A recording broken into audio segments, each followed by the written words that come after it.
unapologetic, unadulterated, uncompromising, and unstoppable in the theaters.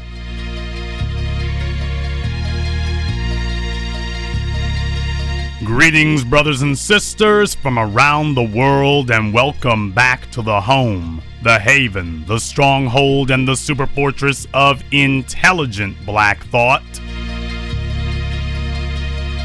This is the blackchannel.net radio. I am, of course, your host, your brother, your humble servant, the Black Authority. And we're glad to have you all with us here tonight.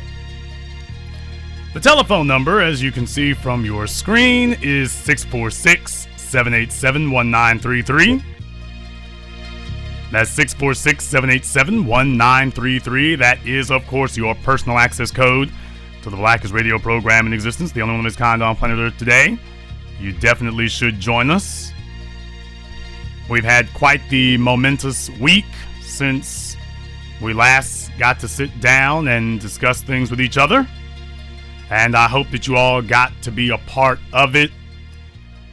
4 years ago, I said that I wanted to do a documentary about the single most important subject in black society. I wanted to do a documentary about why we are the poorest people in America, because it is the money that matters. The money is the only thing that matters. Your life is on the line, and the money is the only thing that matters. And nobody else was doing it. Nobody else was trying to make a documentary like this. No one else was offering to make a documentary like this. No one else could make a documentary like this. The Black Channel is the only place that could have put together something as ambitious as 7 a.m.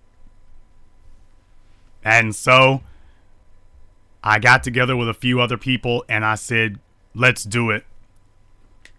Let's make 7 a.m. I want to go talk to this list of people. This is a list of people I must talk to, because we have to have the answers for this. I'm going to ask the questions in an unapologetic, unadulterated, and uncompromising manner. And I think you all can see, for those of you who saw 7 a.m., you can see that I asked the questions that nobody else has asked. A lot of people have asked Dr. Claude Anderson a lot of things, but they did not put the finger on the civil rights generation and ask what did they do with our inheritance. No one asked that before 7 a.m. A lot of people talk about Madam C.J. Walker's family. We are the only people who talked to Madam C.J. Walker's family and brought you the definitive explanation of what happened to our first real luminary here in black economics.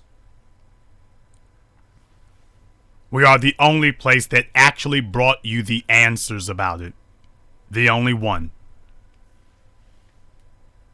We took you high above the New York skyline to speak to Don Peebles in person, to ask him what you would have asked. How do I do that? How do I get here? And with him telling you in no uncertain terms, you must change the way you think. If you can't change the way you think, you can never get where I am.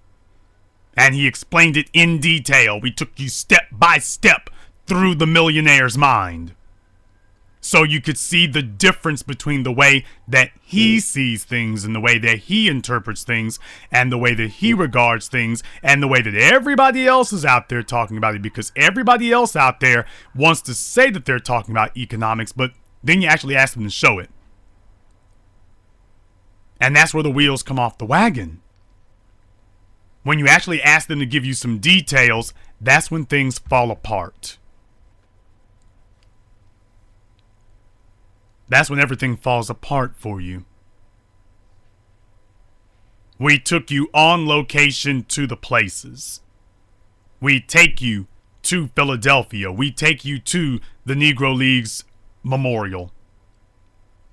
We take you to Mother Bethel African Methodist Episcopal Church. We take you to Madison Avenue.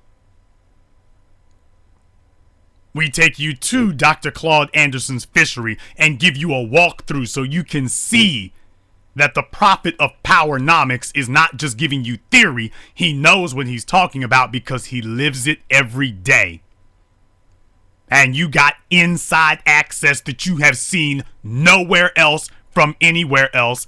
In high definition, no grainy, messed up video. You have seen it with your own eyes now. And they, after years of me talking to you, I've gone and talked to them in person. Is that enough for you now? Now that I've gone and spoken to the prophets and brought the word back to you, is that enough for you now to stop arguing? Have we validated our credentials enough? Or are you still going to sit there and argue? Because the truth is, there's nothing left to argue about. There's nothing left to question about. There isn't. What the last 3 years have shown us is that there's simply a contingent of black people who are perfectly happy to sit and wither and die on the vine. They are perfectly pleased to do that. They're not actually trying to make anything happen. And that was the other part of what this documentary was referring to. That we have a contingent amongst us that is holding the entirety of the people back because they are determined to stay on the plantation and to keep every single one of us there with them. They have no code of ethics. They have no code of conduct. They have no principles. They have no credo. They have no pledge of allegiances. They are roaches that are attempting to simply exist. They are not trying to live, they're just trying to survive. Can I make it to tomorrow? And that's what they're doing. That's the only thing that they're doing right now. They're not actually getting anything done. And as you saw from the story that I put up here 2 days ago, you've only had a handful of people in Ferguson, Missouri. They're getting ready for their next round of elections here in 2 months. That's right. In 2 months, they can... Let me tell you, all of this has happened within a 6-month period. From the death of Mike Brown to now, it's been about 6 months.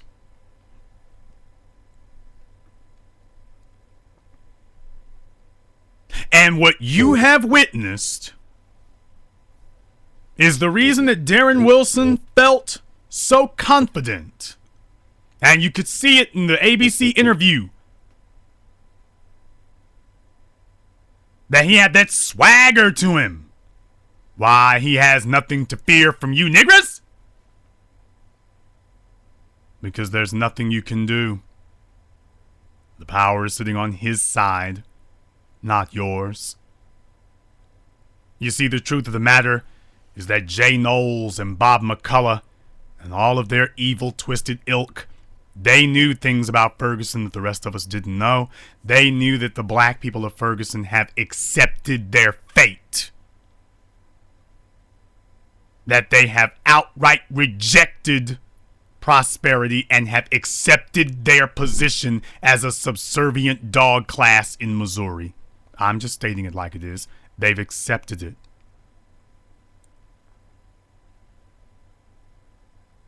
Out of 15,000 black people in Ferguson, and only 8 people actually applied to run for office in the upcoming elections in Ferguson. And only some of them are black.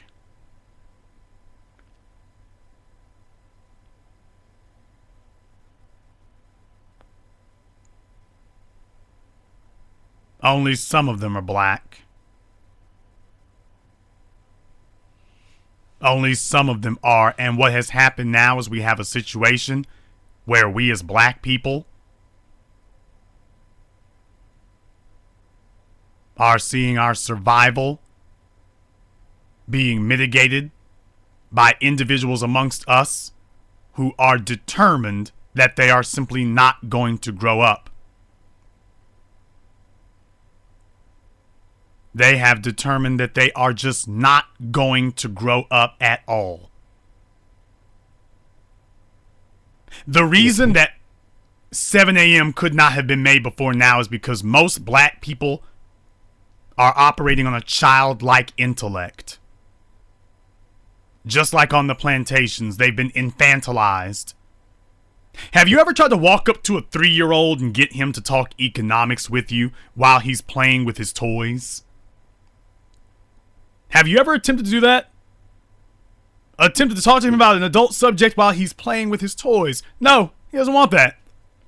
And he doesn't want that because as far as he's concerned, all that stuff is boring. That's for the adults. That's not for him. That's not for him. And that's what we have operating in black society today. We have a bunch of people who are supposed to be adults but operating on a childlike mentality, in a childlike mind state. They have refused to grow up. They've refused to mature. They've refused to take on adulthood in any way. And that, what I just told you, that's the reason why most black people refuse to discuss economics. Because there is nothing childlike about economics. Economics is not for children. A child is not readily going to gravitate to economics. There's no candy in that. There's no games in that. There's no fun in that. It is strictly for the adult intellect, for the adult mind, for the adult spirit. It is not for children. And you see, black people are offended. Black people are offended by adulthood. Telling black people that we have to discuss things in an adult manner, that offends them. Black people are offended by being told that they have to talk about adult things. Not just resistant to it, but actually outright offended. Actually outright offended by it.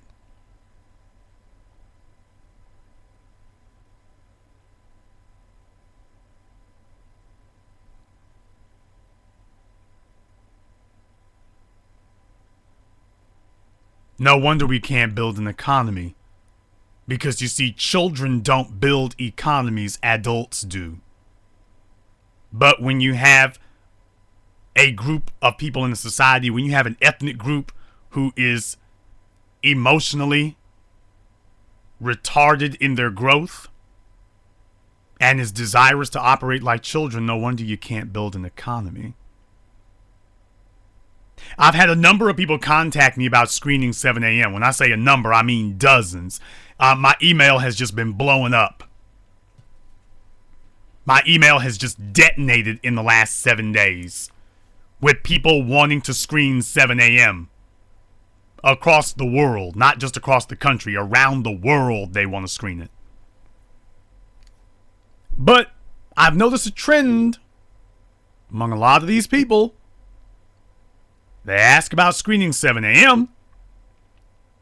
We put up the note that said that if you want to screen 7 a.m., if you want to host it, contact us. And people are contacting us, and we tell them what the screening fee is and what the requirements are. And next thing you know, we don't hear from them anymore. You see, I think a lot of these people think that this is another handout situation.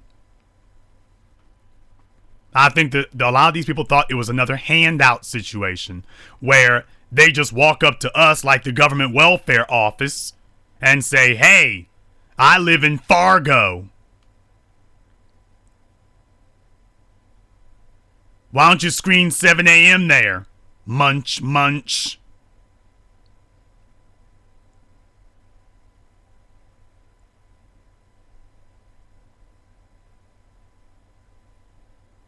You see, when we were saying that it was their opportunity to get involved, they don't want that. They are not actually trying to get involved. They think that this is going to be like a TV show where all they have to do is tune in for 30 minutes and at the end of it, it'll be over. This is an absolute rejection of adulthood among a whole group of adults in the ethnic community. Isn't that amazing? Black people are the only ethnic community on earth that the adults are desirous to be children. And to be treated and talked down to and belittled and humiliated like children. We're the only group that is actually actively working toward that. That we reject situations where we could get respect, and we run to situations, we prefer situations where we can be treated and punished and chastised like children. We want something for nothing. So you approach Black Channel Films and Jason Black trying to get something for nothing. I've had a number of people who wanted me to just give them a copy of 7 a.m. No, I'm not joking. They wanted us to just give them a copy of it. Now, let me tell you something, folks. If you go off and you spend $50,000 to film a documentary, and then you have to spend twice that amount of money to promote the documentary, how many documentaries are you going to be able to make if you're spending that kind of money and giving it away? But you have to understand, the average Negro was raised with the bastard baby maker plantation mammy mindset. We're operating like mammies on a plantation. And the mammy on the plantation is like, I ain't got to do nothing else. Master gonna take care of this here for me. He gonna bring me some food. He gonna bring me some biscuits. He gonna bring me some cream of wheat. I ain't got to do nothing now. I'm just gonna sit over here in this here corner, wash my shoes, do these dishes.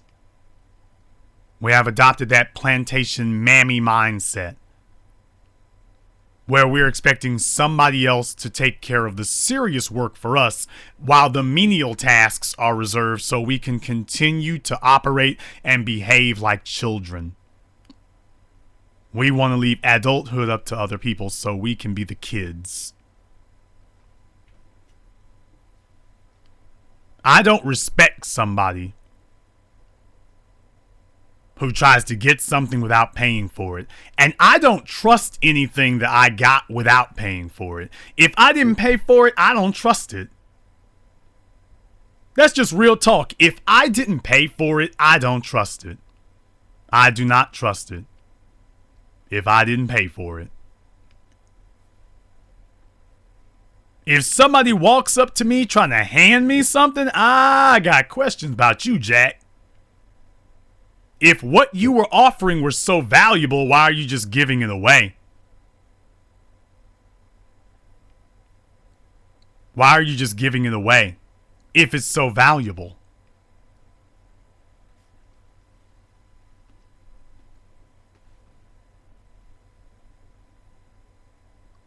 For those of you who've seen the pictures, you've seen the photographs, you were there on opening day on January 17th and January 22nd. Several of the venues sold out. Most of them sold most of their seats, but you know, I'm still not happy about that. A lot of people are like, Jason, you should be happy. You're a first-time filmmaker. 7 a.m. did phenomenal numbers. But I'm not happy. I'm just telling you right now, I'm not happy.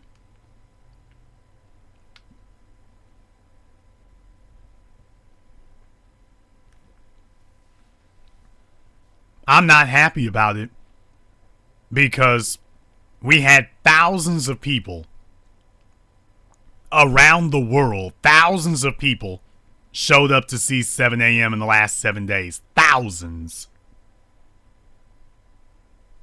And my question is, why wasn't it millions?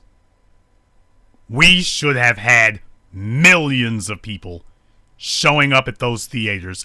We should have had millions of people gathered there. We should have had millions of people. We should have been able to fill up every theater in Manhattan. Is there anything more important than our socioeconomic demise right now? Anything? Is there anything that we could be talking about that is possibly even remotely more important? Somebody name for me, what is more important than talking about our survival? What is more important? Somebody tell me. What is it that we have to talk about or discuss? What other movie do you have to see? What other program do you have to be a part of that is more important than this? If there's something more important than what we were discussing in 7 a.m., I want somebody to call me up and tell me. Call me up and tell me that you found something more important. Because I want to know. I want to know. The phone lines are now open. The number is 646-787-1933. 646-787-1933 is your access code to the blackchannel.net radio program. Go ahead and call us up if you have something more important. I want to hear about that. We'll see if we can open up the phone lines here now. Caller from 901. You're on live with the Black Channel. Hey, Jason, this is Gabriel from Memphis. How you doing? Brother Gabriel from Memphis. What's on your mind, brother? Nothing much, just tuning in. Just again, man, really enjoyed the film 7 a.m. It was life-changing, empowering. You just did a great job. But I feel the same way. I felt, a lot of people were like, hey, Gabriel, a lot of people came out, man. Aren't you happy? I was like, you know what? As bad a shape as Memphis is in, we should have had standing room only. I mean, I think our theater sat 150. Should have been 300, Should have been 3,000. I definitely feel you on that, brother. Should have been 3,000. Oh, I mean, we should have had enough. I mean, what they had for what the oh boy, I forget what college team it is in Tennessee, but hell, they should have had the whole stadium filled. It should have looked like a Billy Graham crusade. Right. I mean, you can get them to go to the Southern Heritage Classic. We have thousands of black folks come here for that game. And people knew about 7 a.m. and we got close to 75 to 100 people there. You're right. It really should have been about 3,000 people because nothing's more important than black empowerment, especially here because the black people here we're so poverty stricken, and this film is telling us how to get out of it, and there's nothing more important than that. I really feel you on that one. Well, like I say, I mean we did good at most of our theaters and whatnot. A few of the problem areas, like I say, definitely demonstrated why they're problem areas. They definitely show why they have the issues that they have. But even in the places where we sold out and stuff like that, my question is why weren't there 500,000 people here? Why wasn't that the case? Why didn't we have a lot more people? Why didn't we have, why in the world would there be any programming or any movie out there going on at all? Black folks should have been lined up from here to Timbuktu to see this. Is there any subject more important? And if there is, somebody tell me. What else did we have to do last weekend or yesterday? What else do we have to watch? What else do we have to come and see and be a part of? What else was more important? I want to know. I can't think of anything. I know black people that wanted 7 a.m., but they went to go see American Sniper. They talked about that on Facebook all weekend. And they knew about 7 a.m. You got the fake conscious people, always talking about black empowerment through the week. But when it was time to show up, you never saw them. And I told people here in Memphis, I said, look, if you don't show up to the showing, please, I'm going to call you out on Facebook if I see you talking about police brutality or anything else. Because it just shows who's serious about it. I mean, the $15 to get the knowledge you need to take the steps so you and your future generations can live. Well, not just that. That's not just about seeing 7 a.m. It was about responding to a call to a gathering of black people on the same page. Everybody's been talking about we need to get black people together in the same place. Okay, well, I called everybody together in the same place. I did that. I called everybody together in the same place, and take a look at what happened. Yes, sir. Yes, sir. And I know people here in Memphis knew about it, and they didn't show up. And like I said, we had a decent turnout, but I wanted more. I really did. So, I guess we'll just have to do what we have to do with the 75 people that showed. But it just goes to show who's serious here. And like I said, we're in really bad shape here in Memphis. And I am glad I did meet those people, and thank you for having that event because I'd never seen those people before, some of them. And so now we're correlating and trying to get things going. And hopefully with that 75, we can change things. Now I'm going to post up. I'm going to post up the audio from last night when you had the Q&A with me and everything. I'm going to post up last night, and of course, everybody, it's one of those situations where it didn't take long. The second person who stood up was Uncle Ruckus, telling us that everything was fine. Uncle Ruckus jumped up and said everything was fine. One of these old civil rights coons jumped up during the Memphis screening to tell everybody that everything was fine, that they were making plenty of money, that the economy has bounced back since 2007, as if that's our economy he's talking about. He's talking about white folks' economy as if it's ours. So he's one of these massa-we sick people. He was talking about it like that. Then he tried to lie and pretend like he's some big real estate mogul. Dude, nobody's heard of you. Nobody knows you. You're not moving no weight. You're not a shot caller. Nobody knows who you are. But this is what we're up against. Black people are in a life and death situation, and we have people pretending and talking as if we can make believe our way out of this, and we're not. Right. I told people that. I said, man, they were like, well, he seems to be successful in his own life. I said, dude, he came up here flogging. He about nothing. I told him, I said, if he was about something, real estate mogul, we were in Midtown. That's where the movie theater is. There's a huge real estate boom there. Where's his commercial real estate? Nowhere. Black people have no hand in the commercial real estate here in Memphis, but you know who does? The gay community does. They've all band together and got some of that real estate in Midtown. I mean, they've dumped millions in that community. Black people have no say-so. But we're doing fine. And it really baffled me when you said that. I'm looking at him like, really, brother? And well, he got so mad, you know? As far as he's and concerned, like if he can sell one house, as far as he's concerned, that's big money. Right. And I think what happened too, Jason, is when you hit people with a dose of reality and they don't know how to take it, they get angry. And I think the film kind of just smacked him in the face like, this is real, brother, you know? And he didn't know how to receive that because it was just so much, everything he talked about was just facts. You know, boom, boom, just hitting you in the face, fact after fact. You had numbers in there to back up what you were saying. And a lot of people don't know how to take that. Now, he wasn't the only coon in there. He was just the one brave enough to speak. But you had others on the side kind of side-eyeing and talking, you know, like, I don't know about this, you know. If you're going to say that black people are okay, then what you have to show me is where in Memphis do black people have more power, wealth, and influence than the whites? Where? None. Now, once you show us None. that, then you have a point. If you can't show us that, Right. you're just talking out of your ears. Right.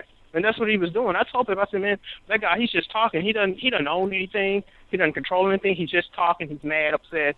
Like I said, I think the film really just kind of hit him in the face, and he didn't really know how to accept it. He didn't. Well, he knew exactly how to accept it. You have to understand, like I said, most black people have been institutionalized, and that civil rights generation is completely institutionalized. They've been totally cowed down. They have no fighting left in them. Hell, they didn't put up a fight when they needed to fight for themselves.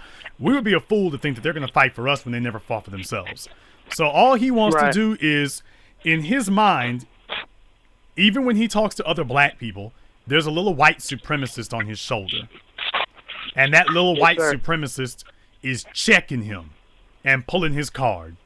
And every time he says something, he makes sure that he's pleasing that little white supremacist on his shoulder. That's what institutionalized means. He talks to us as if he's being watched by white overseers, even though he's not. Right. That's definitely true. And I even asked, I was like, if, you're so, tell us about some of your, after the Q&A, tell us about some of your real estate, Since you're so powerful, we're doing so well. You couldn't say anything. And there's no surprise. Yeah, I was going to do that to him, but we only had a limited amount of time, and I just wanted to get him out of the way. Because I'm like, dude, black society is so full of bull jive artists that this is what they do. One. We sit up here and sit around and play games with each other, and we're up against people who got real assets. They're not playing make believe. They're not playing professional bull jive artists. These people are drop dead serious. And as I demonstrated to you in 7 a.m., we are already well down the road to them using their economy to strangle us. We're not on the first or second step of it. Man, we only got 2 or 3 steps to go before the strangulation is complete at this point. Yes, sir. I'll let you have the last word. I agree 100%. Again, I just really thank you for everything you've done with the movie, and I definitely found some people. Sometimes you feel so alone when you're kind of trying to do this movement, this revolution. But when you got together with other people, you see that there is hope. So again, we just want to thank you here in Memphis, and we're going to show that your work wasn't in vain. Black first, brother. Thank you. Black first, Brother Gabriel. Thank you very much for your assistance. You did really good last night. That was in Memphis, by the way, the bastard baby-making capital of America. And there was some mumble-mouthed civil rights generation buffoon who jumped up and was telling us, I got it recorded in audio, he said everything was fine. He said the economy had recovered, and he said that black folk were doing fine in Memphis. That's what he said. I got it recorded for you. He said it. There's a light at the end of this tunnel. It's going to be good. There's no reason to be negative about it. We need to be optimistic. Everything is fine in Memphis. Everything is fine.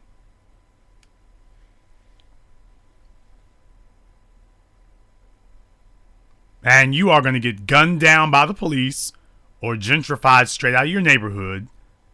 Hell, straight out of the state. With that clown sitting there and telling you that everything is just fine. He's going to tell you that everything is just okay. I got a few more points I want to make here. I want to try to get... I'll take one more phone call here before I make another point here. Caller from 313, you're on live with the Black Channel. Hello, brother. What's your name? Where you calling from? David from Detroit, Michigan. And what's on your mind, David? If you're on speakerphone, you want to turn it off. Okay, hold on. Yes, I just really wanted to call and let you know my sincere appreciation for what you have done for me and my family. Thank you very much. I brought my brother, and I've been speaking to him. I've been speaking to him about the things that you've been teaching and talking about. And the movie just drove it home last night. Well, like I say, I usually don't have the ability in my YouTube videos and my broadcast here. There's just so much information that needs to be covered. And doing a documentary like 7 a.m., that presented me with the ability to actually be able to touch on all those points and to be able to show you what's happening in Detroit and that the situation is real, and to show you that they've already got things where they want it. And it started with Coleman Young, but it's going to end with all of you being removed. And the situation in Detroit is deadly now. It's not a little off. The situation in Detroit is downright deadly because they are rebuilding straight in the middle of downtown Detroit. They're rebuilding right in the heart of downtown Detroit, which means they're going to start there and spread outward. And every block, it's going to be like war. And they're going to take that city back block by block. And what that means, if they take back a block a month, that means that they can take the whole damn place over in 5 years. They will have black folk, their black problem will be permanently resolved in 5 years. What you gonna do when that happens? They'll basically do nothing to them. But it has gotten so bad, now they're selling parcel lots for $100. Not just to the person who lives next to a vacant lot, but to anyone. And when I say lots, I don't mean just a lot that a house is sit on. I mean a lot that an entire apartment building or a store or a supermarket used to be on. If you're it's amazing how... It's the New York strategy. This is what they did in New York and Brooklyn back in the 80s. They were selling brownstones for pennies on the dollar. This is what they did back then. And now take a look at the price of real estate in New York. So Detroit is doing the same thing. And as I showed you in my documentary, black people are not on their way to being a minority in Harlem. Black people are already not the majority in Harlem anymore. Already. We're already there. We are in denial of how quickly this has all deteriorated on us. And in the case of Detroit, brother, they got you right where they want you now. They can just wholesale remove black people from whole sides of town now. What are you going to do? They're already starting in Brightmoor. Yeah. It's a small area in the north, like the north west side of Detroit and Brightmoor, they're already talking about moving everyone out of that area and turning it into urban farmland.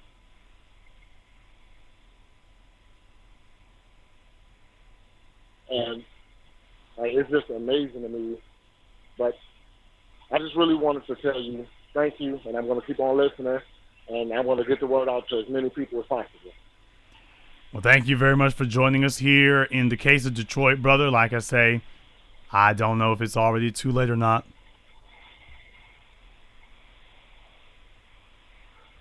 Yeah, I'm not sure either. Thank you very much for joining us here tonight. Keep your head attached to your shoulders. I covered Detroit in 7 a.m. I dealt with it in depth. I explained to you what the strategy is. Between your water bills and the falling real estate prices, they've got you. This is not accidental. This is ethnic cleansing.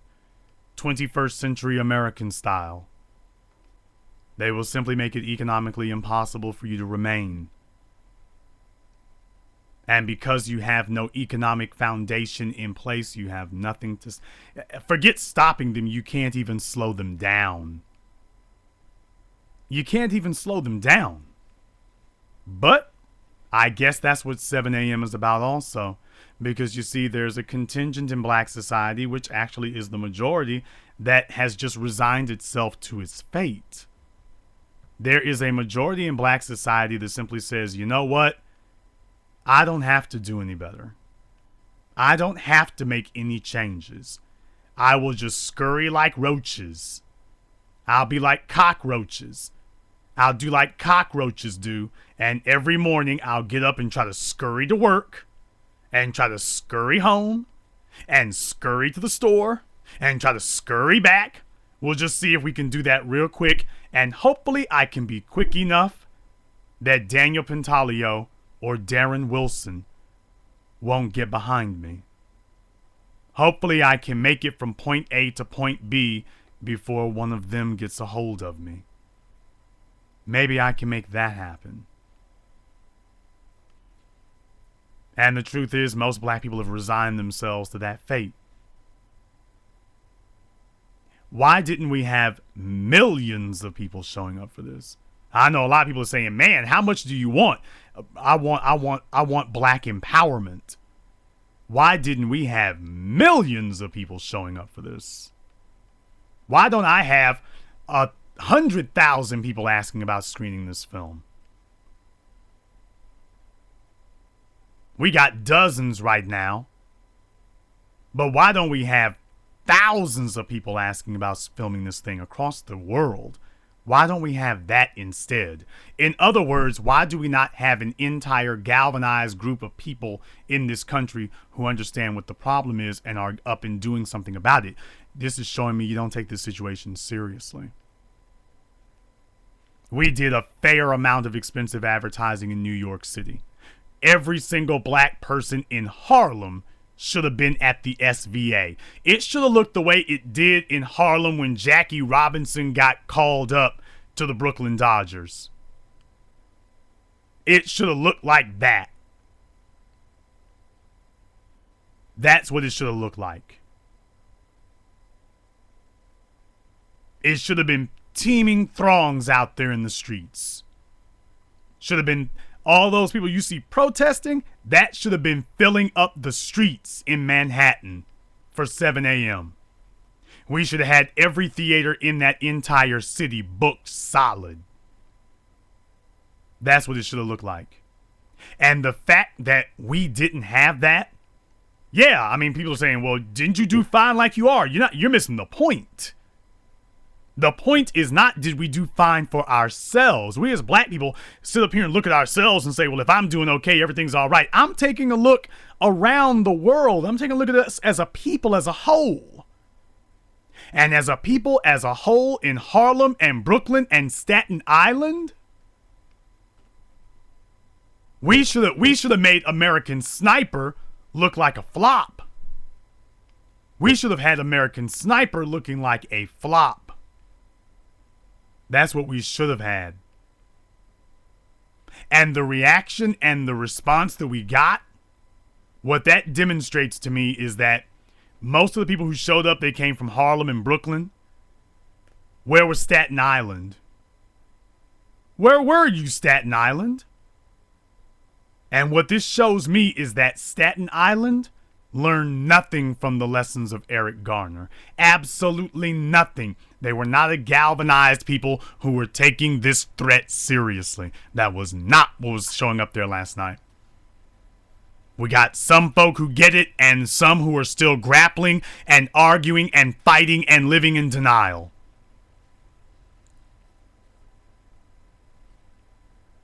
Yeah, we had thousands of people come out. I want to know why we didn't have millions more. I want to know why 7 a.m. is not the #1 movie on earth right now. That's what I want to know.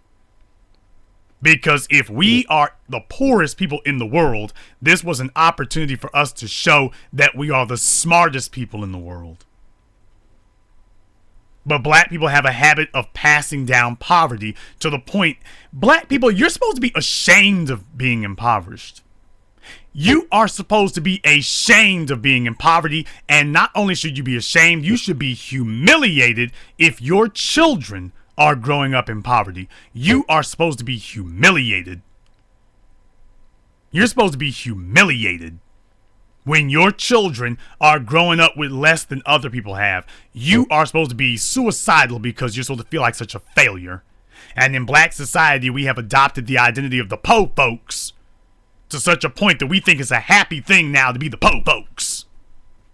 That's what I mean by operating on that childlike level. We have so many hopelessly immature individuals among us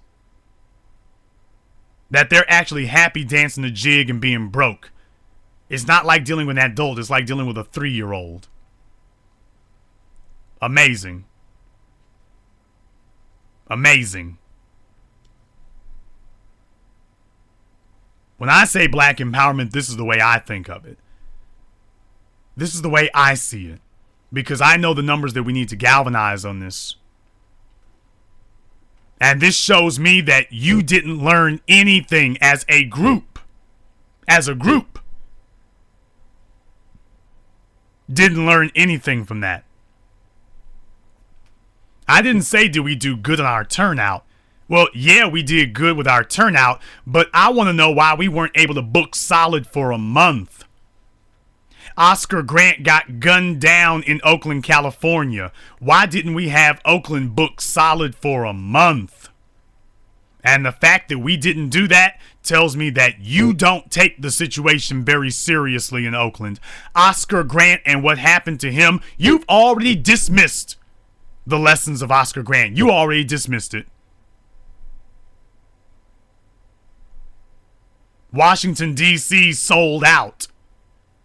Okay, why didn't we have it sold out for 2 months? Chocolate City. Gentrification. Full steam. Why wasn't Washington, D.C. sold out for 2 straight months? Why didn't we have people reserving tickets for a year? Why didn't we have that happen? Because you don't take this situation very seriously. SVA Theater. The theater is full on January 17th, but that's not the question. The question is, okay, you all are here, but what about the rest of Harlem and Brooklyn?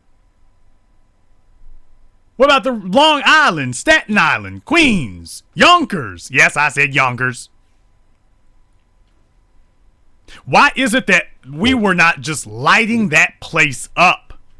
And the reason for that is because Daniel Pantaleo did not kill enough people to make black folk think that that was how serious it really is.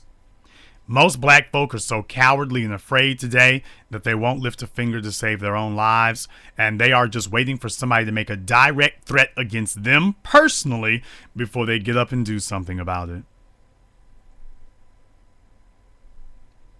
You have lost. The lessons of Eric Garner are wasted on you. They've been wasted. 7 a.m. should have had Tyler Perry saying, "What in the hell happened?"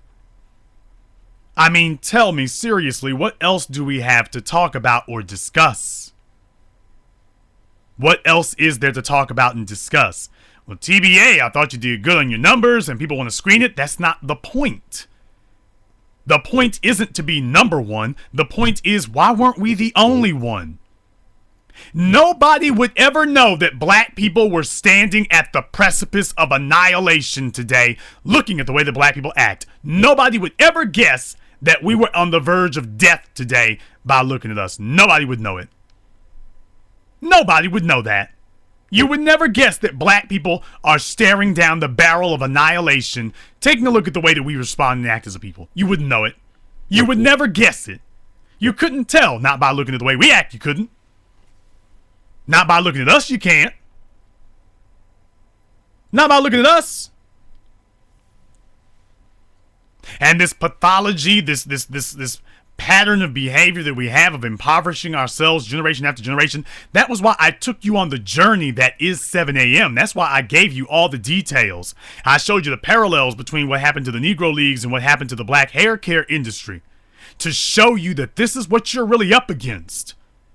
And they are using their economy like a weapon to keep you trapped and enchained. And black people would rather indulge in denial, even if it's outright lies and fantasies. We'd rather have that than to actually embrace adulthood and thus survival. I put up a story earlier today about how the old R&B group TLC, which really should be pop, TLC, they're holding a crowdfunding so they can get $150,000 together to make a new album. Now, there's only two of them still alive, T-Boz and Chili. Now, these women made millions in the 90s. Millions. They came out with like New Kids on the Block and, you know, all those other boy bands. They came out with them. They came out with them.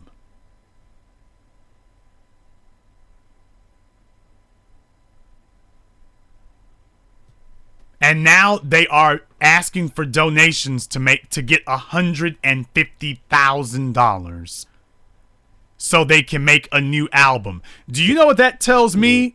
When you are folk like them and you're asking for $150,000, first of all, you cannot bring an album to market for $150,000. You can't do that. You cannot bring an album to market today for $150,000. You would have to spend $3 or $4 million to bring an album to market today. If they want $150,000, that means that they just want to pay the engineer. That is just enough money to pay an engineer to mix an album for them. That's all that is. That's all that is. And if they don't have enough money to pay the engineer to mix their album, what that means is that TLC is flat broke. TLC, who was number one in the world, is flat broke today. Both of them, not just one of them. T-Boz and Chili, both flat broke. Eric Sermon and Parrish Smith ain't holding a crowdfunding to make a new album. They still got millions from when they were sitting on top as EPMD. LL Cool J is not asking for money to make an album. He still got his. So T-Boz and Chili ain't got no excuses. Take a look at their behavior. Chili was on top of the world when they made Hat to the Back and she was flexing her muscles. And people were like, wow, look at how good a shape she's in. And her head just ballooned. All of a sudden, she's all about physical fitness. Oh, people like me so much. Ooh, they like looking at me. Ego trip. And the money is gone. T-Boz, after she got diagnosed with sickle cell, well, she decided to make some even better life choices, and she married, wait for it, of course, I guess she figured before Beyonce, she would go down the same road, so she marries Mac 10. And very soon thereafter, the two of them are getting divorced. So that shows you what kind of mindset she's dealing with. We're not dealing with our best and brightest. We're not dealing with black empowerment-minded individuals. We are dealing with people who want to scurry from the house to the store, and the money is all gone. Millions of dollars, and the money is all gone. So much so to the point that two of the folks who donated to their little crowdfunding campaign Katy Perry and Backstreet and New Kids on the Block. That's right. They've fallen so low that they have to get donations from Katy Perry and New Kids on the Block. But New Kids on the Block can afford it. Wahlberg and what are the other fella, they're deep off in the real estate game. Deep off in it. A decade ago, they were making millions at it. Deep off in the real estate game. The money is piling up for them. Baby, he could give you $1 million to bring your album to market if he just wanted to. New Kids on the Block is all right. TLC is DOA. New Kids on the Block is doing fine. TLC is DOA. That's where you're at today. Somebody asked in the chat room, Usher can't let Chili hold something. Usher Raymond has a habit of doing two things. Taking his shirt off and sleeping with females. Those are the two things that Usher Raymond has done consistently. The one thing he has not done is try to be Captain Save-A-Ho. And he learned after that older woman he was with, he learned after her that keep your money in your pocket. When you meet some bad luck broad, a woman who's got money and means, and she goes off here and tricks off all her money, Usher said, no, you got to go broke by yourself. I'm not going to dump good money after bad. So she's in his bed, and he'll take a few pictures with her, but he's not going to invest any money in her because she's already shown that she's a fool with her money. He is not a fool with his money. So, no, he's done with that. He's done with that. He's showing you that he wants to maintain his power, wealth, and influence so he can have as much access to as many women as he wants, but he's going to hold on to that money so he can maintain that access. Usher Raymond's not going to give her no money. None.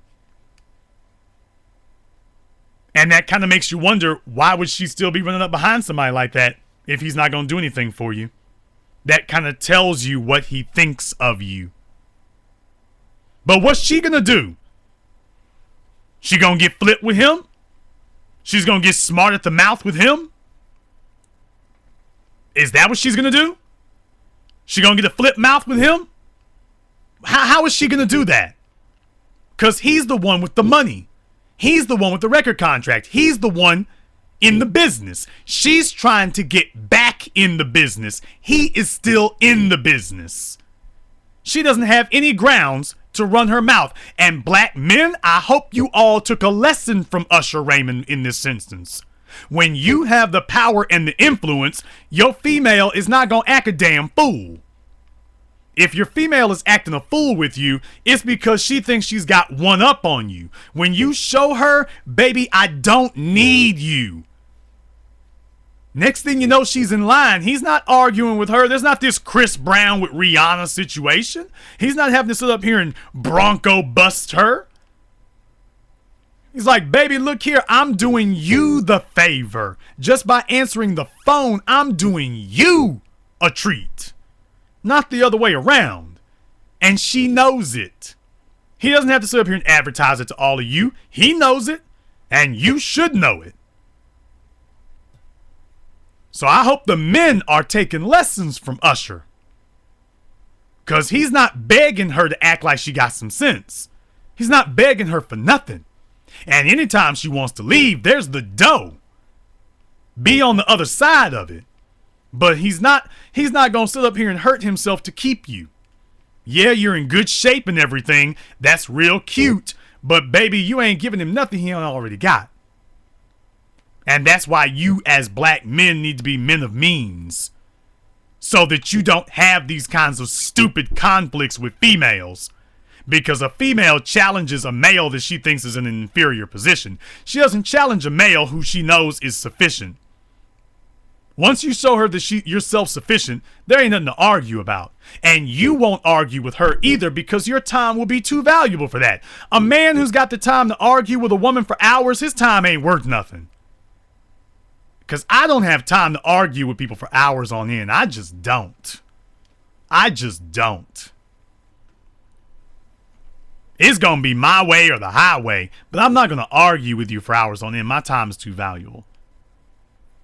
So TLC is showing you all that you can't say this was the 1950s or the 1960s. And by the way, they didn't get messed over in the 1950s or 60s either. White folk have seen that black people will trade in money for attention since we left the plantations.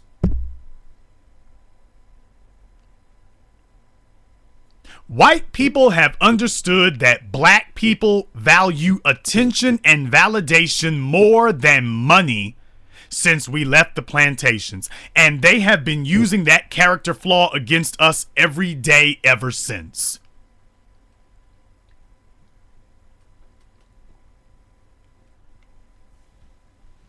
They realize that we will sign any contract under any terms as long as we think there's going to be some attention at the end of this negotiation.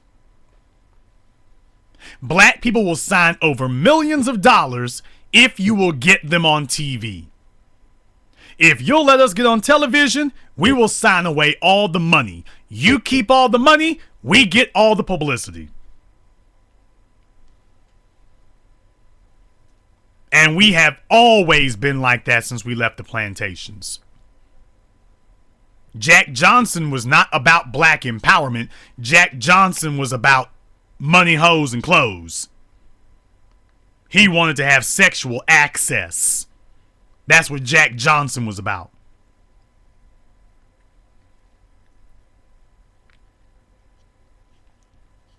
And that's exactly what Jack Johnson got. TLC was not about power, wealth, and influence. Kenneth Babyface Edmonds was about power, wealth, and influence. And guess what? He's got it. L.A. Reid was about power, wealth, and influence. And guess what? He's got it. He wasn't about attention.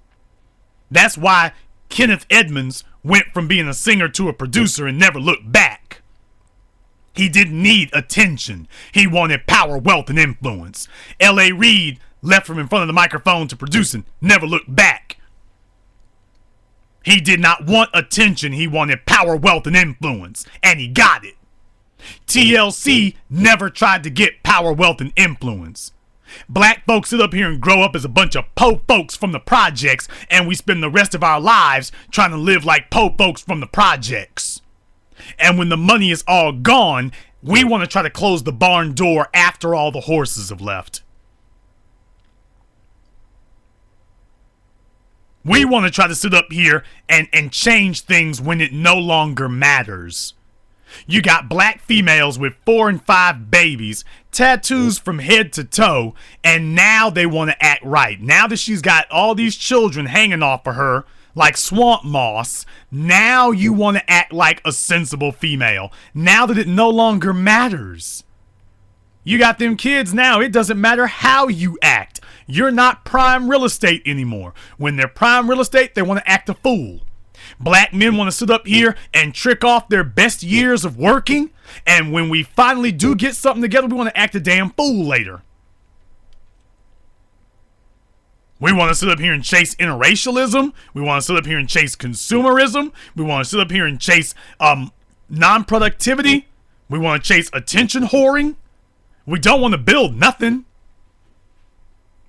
And then when we're broke and our backs are to the wall, we want to wait until our late 30s and our late 40s. Ooh, hell, I better start building something. I better start building something. Why weren't you building something in your 20s? Man, I had to chase these hoes. I had to chase these hoes. That's what I was doing. Chasing these hoes. And now you've got nothing to show for it after chasing these hoes. Nothing to show for it.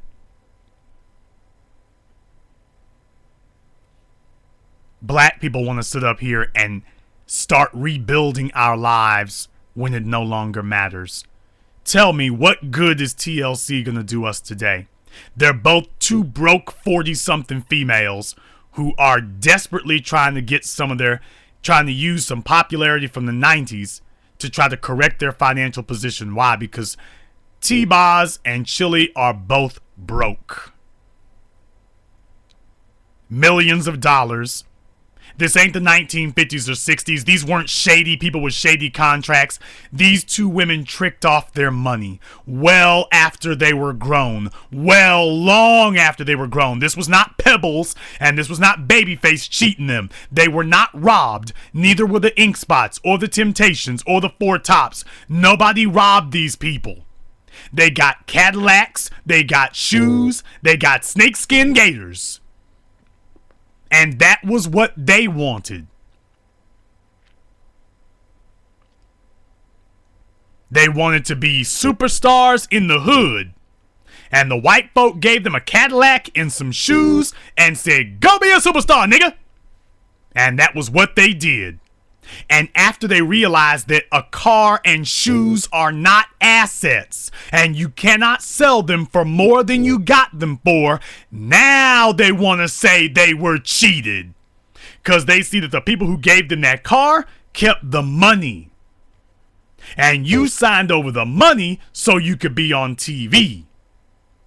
And now you want to scream bloody murder and yell that you were robbed, but you didn't say that you were robbed when they were giving you that car. I don't want to hear Lil Wayne come back and say he was robbed. He was never robbed, nigga. I'm watching you out here every damn day talking about the cars and the females and the baby mamas. And you're all over the damn place trying to show that you can sleep with every stripe and color of female around the world. That's where your money went, so don't come back talking about you lost nothing. At least that's one thing that we can thank the modern era of cable TV and the internet for. These Negroes can no longer lie about how they lost their money, because the Ink Spots and Four Tops and all them Negroes from the 40s and 50s and 60s, they lied about how they lost it. They lie and say they were robbed. At least today they can't lie anymore. Because they can't wait to take to social media to show you how they're spending their money. They were doing it back then like they're doing it now. This is a proud tradition in black society. We have a long tradition of throwing our money away for attention. A long and proud tradition of doing that.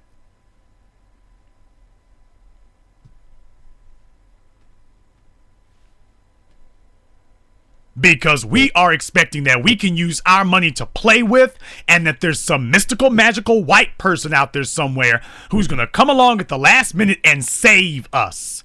And what kind of person lives their life as an adult hoping that somebody comes along to save them?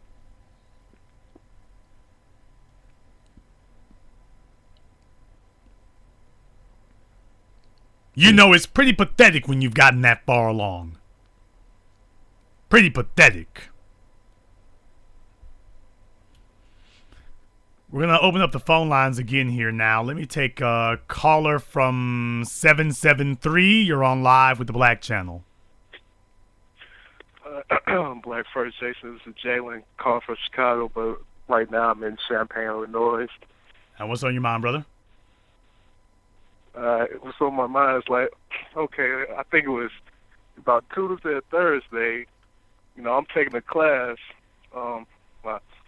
Afro-American history class, and like the teacher, he just so happens to be like the head of the Afro-American history department down here. He was telling us how he was a part of the civil rights generation. He met Dr. King, and what was shocking to me, he said, this came out of his mouth, he said, I feel like my generation has failed you guys. He told that to us, the students in the class. Because they have. The civil rights generation cannot point to one tangible accomplishment that they've left you all. And I tell you all the same thing. If they say that they did something for you, ask them what was it specifically that you accomplished that benefited us. And their only answer will be, well, now you can shop at those stores over there that you weren't able to shop at before. So you mean that you gave up your black stores, and you say that the accomplishment is that you lost your black stores and now we can give all of our money to non-black people? You call that an accomplishment that you're bragging about?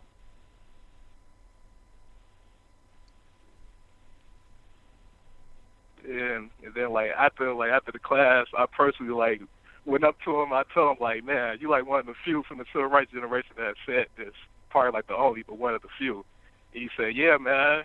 Like, yeah, he told me, like, yeah, man, I know, because, like, if you look at the situation in Ferguson, man, we failed y'all. That was his words, exactly.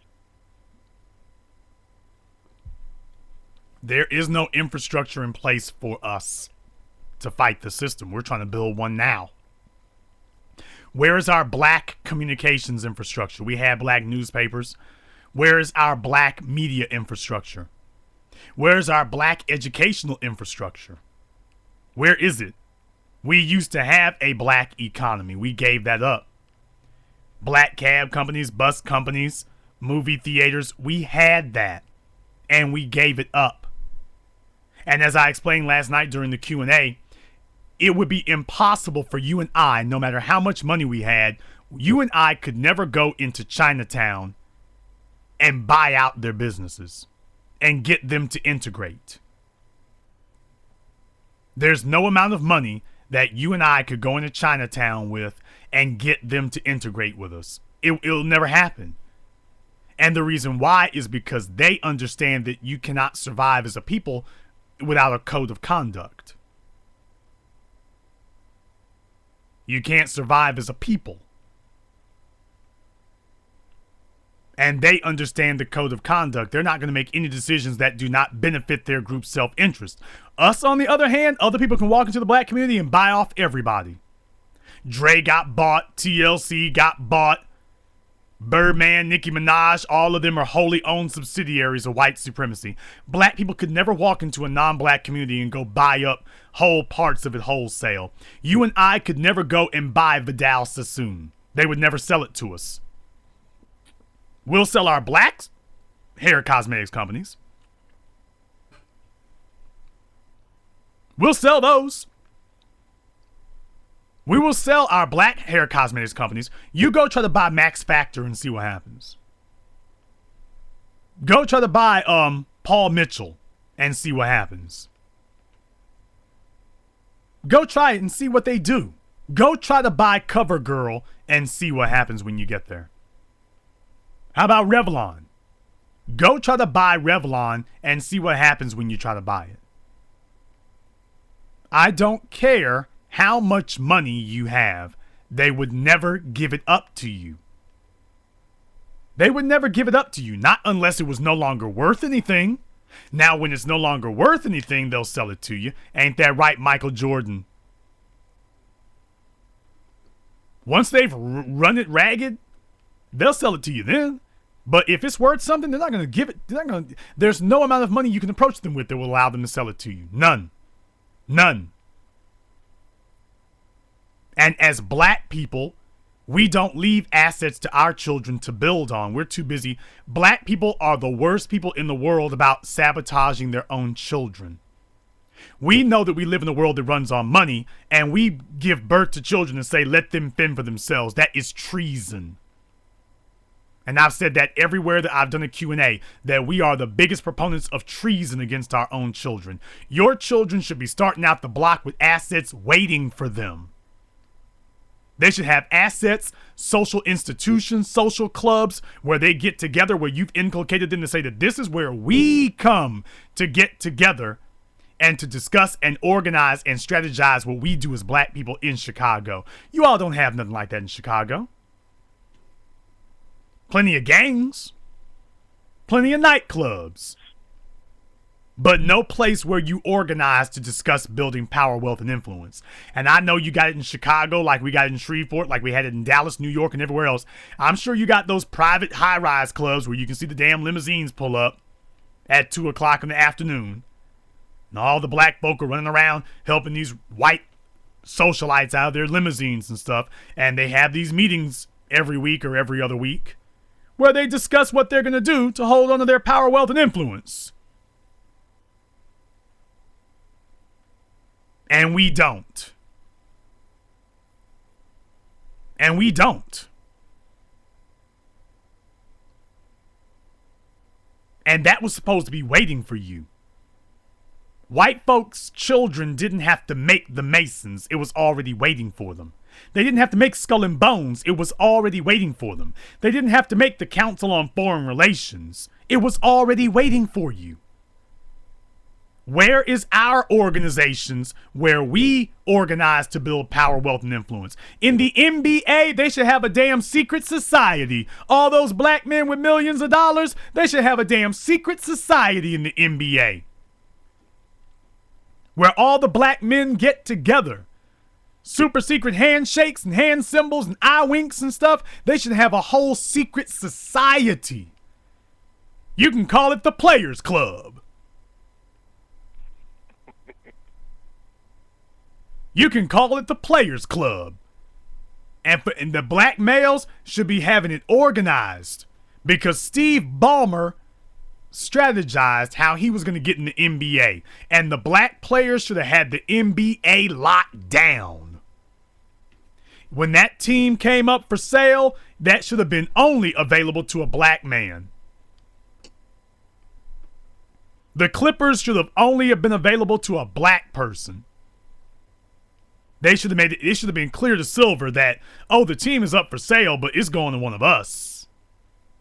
It's going to one of us. That's real talk. That's real talk. But we don't pass down institutions. The civil rights generation hated their own children. They saw their children as a burden. And so here you all are with nothing. Going up against whites and Asians and Arabs who are inheriting power and wealth that your parents said, I ain't got to do that. And now you're going out there against them to war defenseless. You're going up against tanks and helicopters and RPGs with a toothpick. That's where you're at. That's what's happening. And then they want you to show them respect for leaving you helpless like that? Get the hell out of here. So I'm very glad that he admitted to that, brother. But now that that's been admitted to, what does that do for y'all?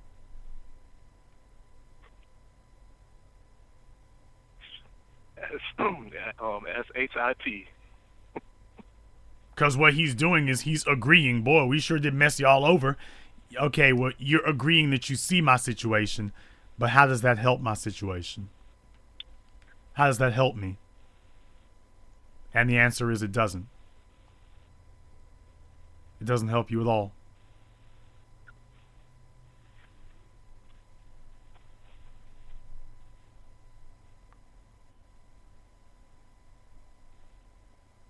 So I hope that you came to see 7 a.m. and if you didn't, shame on you. Because right now, brother, it's a deadly situation in Chicago. It is a dangerous situation in Chicago for you and every other black person up there. It is outright deadly dangerous. It's outright deadly dangerous right now. And I'm so committed to Chicago that I'm actually going to make, for the people who weren't able to see it on the 17th due to the projector problems that they had at the Patio Theater in Chicago, I'm actually going to make 7 a.m. available for streaming. So they can watch it online for 48 hours. I'll be sending the link to the people who are. If you haven't gotten a refund through Brown Paper Tickets, if you were smart enough not to ask for a refund, I will be making 7 a.m. available for 48 hours only. Next weekend, probably here. Make it available for 48 hours only for you to be able to stream it yourself. And the people who you brought with you, if they didn't get to see it, you can send them the link also. I am just that committed to Chicago to make sure this gets out there because that's a deadly situation we're looking at. It is a deadly and dangerous situation that we're looking at. It's not a game. It's not a joke. At this point right now, there is, and I made this point to everybody, do you all understand that after the murders of Mike Brown, Eric Garner, Sean Bell, Oscar Grant, do you understand that there's no place in America that the police couldn't just walk into the room, gun down every black person, walk out, and who's going to punish them? Tell me, who is going to punish them? And furthermore, where is your black media to even report it? Remember, it took 3 days before the national white corporate media even said that there was anything happening in Ferguson. That was 3 days after the fires were burning. They showed you that they will ignore, that they can black it out for 72 whole hours. If they don't report it, Where's our black media to do it? Where's our black news corporation to put out the news and tell us what's happening? Where are they? If anybody doubts it, tell me where they are. So if they walked in that theater in Chicago and shot down every single black person, who would actually report that you all were dead?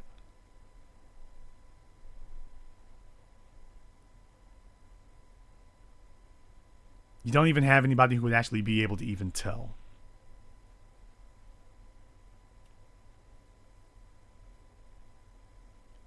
That's how deadly the situation is right now.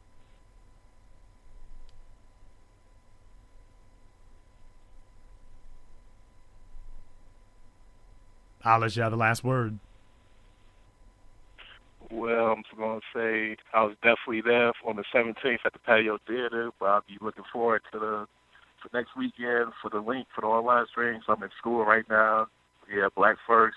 Thank you very much. Appreciate you. I'm gone. Well, I won't have anybody being inconvenienced and whatnot, and you all will have the link. You can watch it in the comfort and privacy of your own homes, and that's very, very important as well.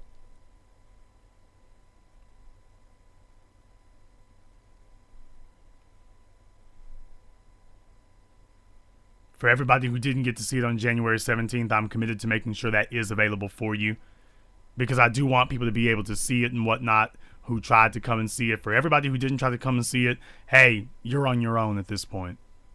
You're by yourself. Don't even worry about it. Don't even worry about it. Adulthood is not for you. If the death of Eric Garner was not enough to motivate you to say that we got to do something different, adulthood is not for you. It's not for you. It's not for you. And maybe survival isn't for you either.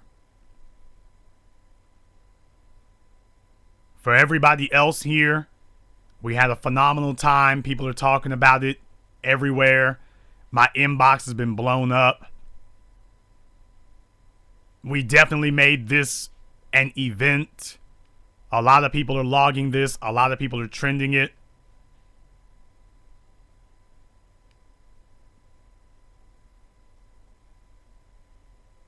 But taking a look at the situation that we're in, I expected it to be like high school football night in Texas, where everybody in Harlem and Brooklyn dropped what they were doing. Think about what that would have looked like in Dallas. Think about the effect that we had in New York when that line snaked its way all the way down to 24th. Think about the way that did there. Think about how that made people feel. Think about when they saw all those black folk lined up. And they're like, well, hell, it's not no shoes coming out. And it's none of our movies playing here. What are all those Negroes lined up for? That's the kind of thing that makes Bob McCullough and Dan Donovan and Daniel Pantaleo quake in their boots. When they see a bunch of black people gathered together for something adult and mature to talk about building our economy to come deal with you, that's the kind of thing that makes them uneasy. Makes them start shaking. Makes them start quivering. Makes them start doing double takes. Because they understand that you are now trying to initiate a serious adult conversation.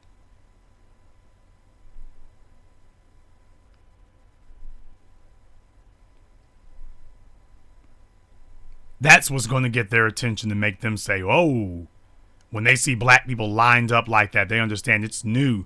These people have changed. You have woken a sleeping giant.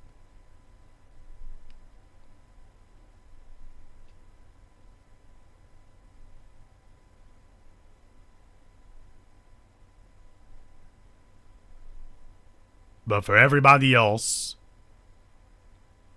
understand we moved the needle on this one. We moved the needle, and I'd like to thank everybody who participated in it. All the people who want to screen 7 a.m., I'm definitely going to make sure that it's available for you as well. And if you are interested in screening 7 a.m., you definitely want to do that as well. go ahead and contact us. You can contact us at screenings@7ammovie.com. That's screenings with a S, SCREENINGS, screenings@7ammovie.com. Brothers and sisters, it's time to wake up and be adults. White supremacy is on the march, and it is killing the children, both those who are childlike in mind, body, and spirit. They're killing the children.